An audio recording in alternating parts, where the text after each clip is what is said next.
तो आज हमारे सामने धर्मवीर भारती के मशहूर उपन्यास गुनाहों का देवता पर कुछ विश्लेषण है। जी। ये 1949 में आया था और मतलब हिंदी साहित्य की बहुत ही मार्मिक प्रेम कहानियों में से एक मानी जाती है। बिल्कुल बिल्कुल कालजयी है ये। हाँ, और ये जो स्रोत सामग्री है ये इसके प्रेम, त्याग और वो जो नैतिक संघर्ष है ना, उन सब विषयों पर बात करती है।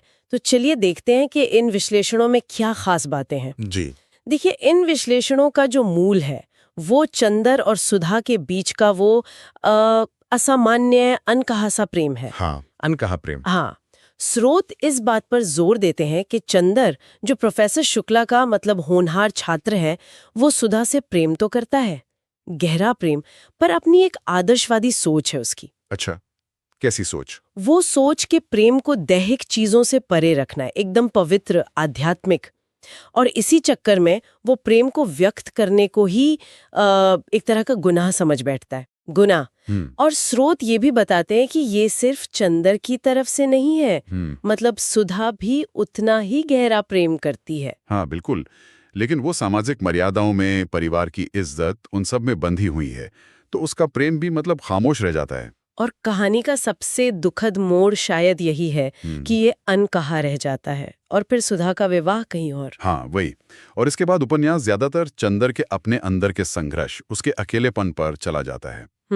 एक स्रोत इस बात को खास तौर पे कहता है कि कैसे चंदर का किरदार बाद में आत्मग्लानि, मतलब खुद को दोषी मानने की भावना और एक गहरे आंतरिक संघर्ष का प्रतीक बन जाता है। वो खुद को जिम्मेदार मानता है सुधा को खोने का। हाँ, और अपनी भावनाओं को दबाने का भी।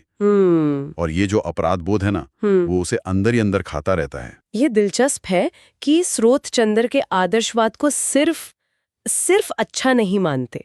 एक विश्लेषण ये भी कहता है कि शायद उसका ये जो अति आदर्शवाद था वो असल में उसकी अपनी भावनात्मक असुरक्षाओं से बचने का एक तरीका था। बिल्कुल, ये एक गहरी मनोवैज्ञानिक बात है। जो स्रोत सामने लाते हैं वो प्रेम का एक ऐसा पैमाना बना लेता है जिसे छूना ही नामुमकिन हो, ताकि उसे प्रेम की जो असल जटिलताएं हैं उनका सामना ही ना करना पड़े। सही। और दूसरी तरफ सुधा है। स्रोत कहते हैं कि वो सिर्फ एक बेचारी या चुप रहने वाली लड़की नहीं है। हाँ, वो संवेदनशील है, त्याग भी करती है, पर उसमें एक अपनी गरिमा है, एक समझ है। वो हालात को समझती है, भले ही वो समाज के बंधन तोड़ ना पाए।